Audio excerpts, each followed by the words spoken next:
La Reforma Protestante. También se le conoce como Reforma. Se inició en Alemania en el siglo XVI por Martín Lutero, donde se dio origen a muchas iglesias que se denominan el protestantismo.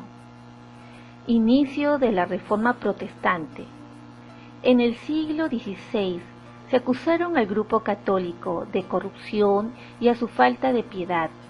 El punto álgido fue la venta de indulgencias con el fin de construir la Basílica de San Pedro en Roma, en la cual se dividió en dos, la Iglesia Católica en el Concilio de Trento, donde se sujetó a la jurisdicción del Papa, y la otra mitad inició otras comunidades eclesiásticas donde buscaron el cristianismo primitivo.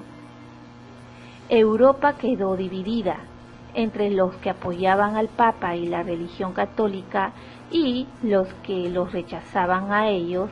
Se les llamó protestantes. Debido a esas rivalidades empezó las famosas guerras religiosas. La Reforma Protestante se inició en Alemania. La alta nobleza tenía muchas tierras a su poder y a los campesinos. A la vez existía una pequeña nobleza que a principios del siglo XV estaba arruinada y quería recuperar su economía apoderándose de los bienes de la Iglesia Católica.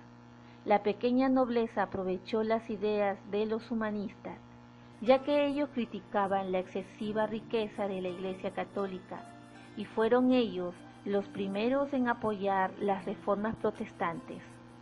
Martín Lutero fue el fundador de la Reforma Protestante, y debido a su exhaustivo estudio de la Biblia, se volvió un experto, tanto que llegó a ser un doctor universitario. Las indulgencias. En Alemania hubo un escándalo debido a las indulgencias que la Iglesia Católica había creado, ya que los consideraban abusivos y escandalosos.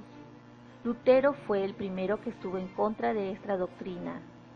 En 1517, Martín Lutero clavó en la puerta de la iglesia de Wittenberg las 95 tesis, donde criticaba las indulgencias y expresaba que la salvación solo era por la fe. Estas tesis se difundieron rápidamente por toda Alemania, gracias a la imprenta. Debido a eso, muchos empezaron a atacar a las propiedades de la iglesia, y Lutero se convirtió en un héroe, símbolo de la rebelión contra la Iglesia Católica. Lutero afirmaba que todos los creyentes eran sacerdotes, criticaba los sacramentos de la Iglesia Católica, afirmaba también que los poderes civiles eran los que deberían tener plena autoridad política sobre la Iglesia Católica. Finalmente, el Papa declaró a Martín Lutero como hereje y lo excomulgó. En 1521, el nuevo emperador Carlos V de Alemania convocó a Lutero para que explicara sus enseñanzas. Los amigos de Lutero lo aconsejaron que no vaya porque podría ser una trampa, pero Lutero decidió asistir.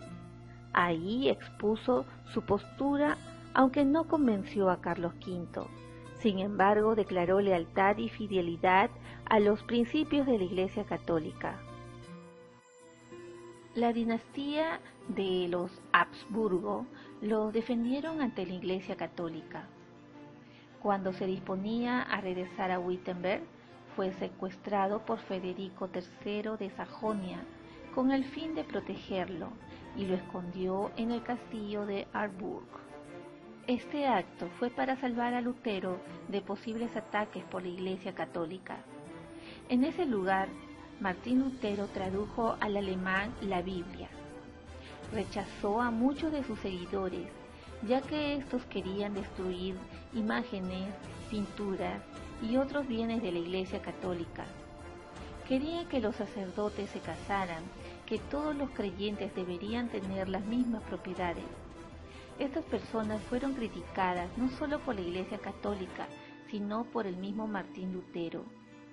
La alta nobleza derrotó con mucha crueldad a estos protestantes radicales, entre estos a Tomás de Münzer. Carlos V convocó a una dieta en 1529 para convencer a los nobles que eran luteranismos a que acepten la jurisdicción del Papa. Nuevamente convocó en 1530 a otra dieta en Augsburgo para que los protestantes y los católicos se pusieran de acuerdo. Lutero no quiso ir y envió a su discípulo Philipp Melanchthon, pero él no aceptó ningún acuerdo. Entonces los protestantes redactan la Confesión de Augsburgo, donde expusieron todos los principios de su doctrina. Los católicos igualmente redactaron sus doctrinas. En 1546, Martín Lutero muere y Carlos V castiga a los nobles que se han rebelado, preparando un ejército español que siguen siendo fieles a Carlos V. En la batalla de Mühlberg derrota a la Liga de Esmalcada en 1547. Carlos V estaba seguro de su triunfo y asustó a todos los nobles de Alemania, ya que creían que el emperador se volviera muy poderoso. Así es que secretamente los nobles católicos y protestantes hacen un pacto contra Carlos V. Y cuando estuvo solo en Alemania, sin sus tropas, los nobles alemanes se rebelan contra él. Carlos V escapa a Italia. De esta manera el emperador aceptó las condiciones de los nobles rebeldes y en 1555 firmó la Pax de Augsburgo, y en ese escrito decía que cada príncipe alemán podía escoger la religión que quisiera sin ser obligado a ser católico. De esta manera, Carlos V no pudo mantener una unidad religiosa bajo sus dominios.